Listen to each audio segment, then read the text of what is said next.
Assalamualaikum warahmatullahi wabarakatuh. Perkenalkan, nama saya Safitri Novianti dari Prodi D3 Kebidanan. Di sini saya akan menjelaskan tentang lingkup asuhan neonatus bayi baru lahir. Pokok pembahasannya ada pengertian bayi baru lahir dan neonatus, ada inisiasi menyusu dini yang dianjurkan, ada pentingnya kontak kulit dan menyusu sendiri, ada faktor-faktor pendukung inisiasi menyusu dini, ada penghambatan inisiasi menyusu dini, dan ada manajemen asuhan kebidanan pada bayi baru lahir. Nah, apa sih itu bayi baru lahir dan neonatus? Bayi baru lahir normal adalah bayi yang lahir dalam presentasi belakang kepala melalui vagina tanpa memakai alat pada usia kehamilan genap 37 minggu sampai 42 minggu dengan berat badan lahir 2.500 sampai 4.000 gram dengan nilai Apgar lebih dari 7 tanpa bawaan cacat. Nah, sedangkan neonatus adalah bayi yang baru mengalami proses kelahiran dan harus menyesuaikan diri dari kehidupan intrauterin ke kehidupan ekstrauterin. 3 faktor yang mempengaruhi perubahan fungsi dan psiosis vital neonatus yaitu maturasi, adaptasi, dan toleransi. Apa saja sih inisiasi menyusui dini yang dianjurkan? Nah, IMD adalah pemberian ASI pada 1 jam setelah melahirkan dengan cara merangkak mencari payudara. Berikut ini adalah langkah-langkah menuju inisiasi menyusui dini yang dianjurkan. Yang pertama, begitu bayi lahir, diletakkan di perut ibu yang sudah dialasi kain kering. Yang kedua, keringkan seluruh tubuh bayi termasuk kepala secepatnya, kecuali kedua tangan. Yang ketiga, tali pusar dipotong lalu diikat.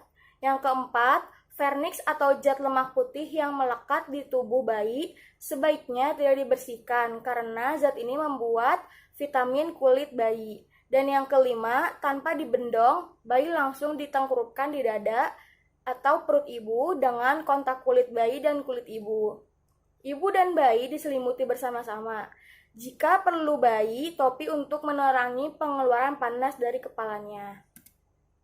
Nah, apa saja sih hal-hal penting yang kontak kulit dan menyusu sendiri? Nah, 2 hal penting yang tidak disadari selama ini bahwa yang pertama, kontak kulit bayi dan ibu penting. Yang kedua, bayi segera setelah lahir dapat menyusu sendiri. Nah, mengapa kontak kulit segera lahir dan bayi menyusu sendiri sangat penting? Yang pertama, dada ibu menghangatkan bayi merangkak mencari payudara. Yang kedua, ibu dan bayi merasa tenang.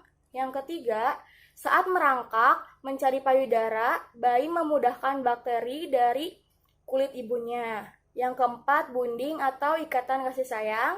Yang kelima, bayi yang diberi kesempatan menyusui dini lebih berhasil menyusui eksklusif.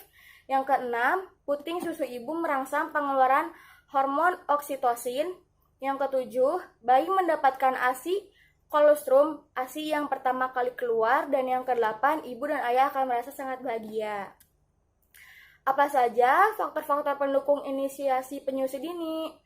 Faktor-faktor pendukung inisiasi menyusui dini itu yang adalah yang pertama, kesiapan fisik dan psikologi ibu yang sudah dipersiapkan sejak awal kehamilan. Yang kedua, informasi yang diperoleh ibu mengenai inisiasi menyusui dini. Dan yang ketiga, tempat bersalin dan tenaga kesehatan. Lalu, apa saja yang menjadi penghambatan inisiasi menyusui dini? Nah, berikut ini beberapa yang menghambat terjadinya kontak dini kulit ibu dengan kulit bayi.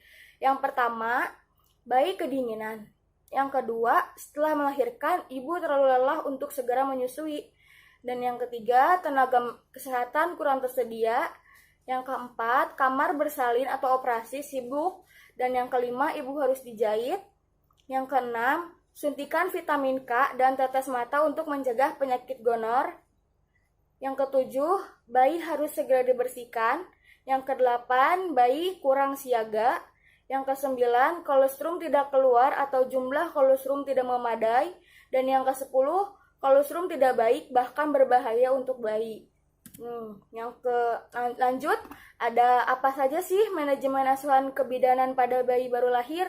Nah, manajemen asuhan kebidanan pada bayi baru lahir itu yang pertama, langkah pertama itu pengkajian data. Langkah kedua, diagnosa masalah. Yang ketiga, langkah ketiga itu mengidentifikasi diagnosa dan potensial masalah.